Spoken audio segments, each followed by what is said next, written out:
اللہ تعالیٰ اتنا زیادہ عذاب دے گا، اتنا زیادہ عذاب دے گا جس کا ہم دنیا میں تصور ہی نہیں کر سکتا۔ ہم صرف بتا تو سکتا ہے کہ اس طرح عذاب ہوگا، اس طرح عذاب ہوگا، لیکن ہم تصور نہیں کر سکتا کہ کتنا بڑا عذاب ہوگا۔ السلام علیکم ورحمۃ اللہ وبرکاتہ۔ بسم اللہ الرحمن الرحیم۔ محترم ناظرین کرام، آج کی اسی ویڈیو میں ہم قبر کے موضوع پر بات کریں گے۔ جب انسان مر جائے اور اسی قبر میں رکھا جائے تو ان سے دو فرشتے آ کر ان سے سوال پوچھے گا، لیکن وہ سوال کیا ہے، کیا پوچھے گا، کیا جواب ہے، اور ہمیں اس جواب کو درست کرنے کے لیے کیا کیا چاہیے۔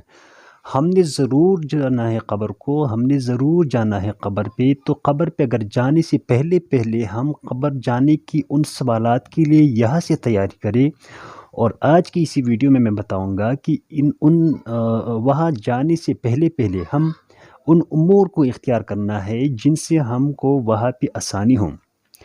ناظرین کرام، قبر میں 3 سوال ہوگی، بنیادی سوال۔ اس میں پہلا سوال یہ ہوگا کہ آپ کا رب کون ہے؟ آپ کا رب کون ہے؟ جیسے کہ عربی میں اس کا الفاظ یہ ہے کہ من ربک، اور اس کے بعد یہ سوال ہوگا کہ آپ کس کی دین پر ہے؟ ما دینوں کا، یعنی آپ کا دین کیا ہے، آپ کس کی دین پر ہے؟ اور اس کے بعد ہوگا من نبیوں کا، کہ آپ کی نبی کون ہے؟ ناظرین کرام، یہ 3 سوالات ہوں گے، من ربوں کا، ما دینوں کا، من نبیوں کا۔ آپ کا رب کون ہے، آپ کا دین کیا ہے، اور آپ کس نبی کے پیروکار ہے، آپ کا نبی کون ہے؟ تو ناظرین کرام، ان سوالات کے جوابات وہاں پہ درست دینا اور غلط دینا یہ دنیا کی زندگی پر منحصر ہے۔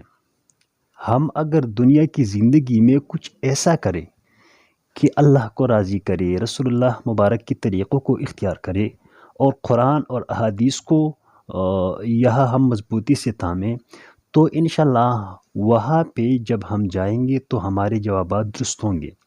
اور اگر ہم یہاں سے دنیاوی مشاغل میں مصروف رہے اور دین کا کوئی کم نہ کرے، ہم نماز نہ کرے اور روزے نہ رکھے، اسی طرح جو عبادات ہے اس سے ہم ہٹ جائے، تو وہاں ہمیں مشکل ہوگا، اور اس کی جو عذاب ہے، اس کی جو سزا ہے، یہاں پہ میں بیان نہیں کر سکتا کہ اللہ تعالیٰ اتنا زیادہ عذاب دے گا، اتنا زیادہ عذاب دے گا جس کا ہم دنیا میں تصور ہی نہیں کر سکتا۔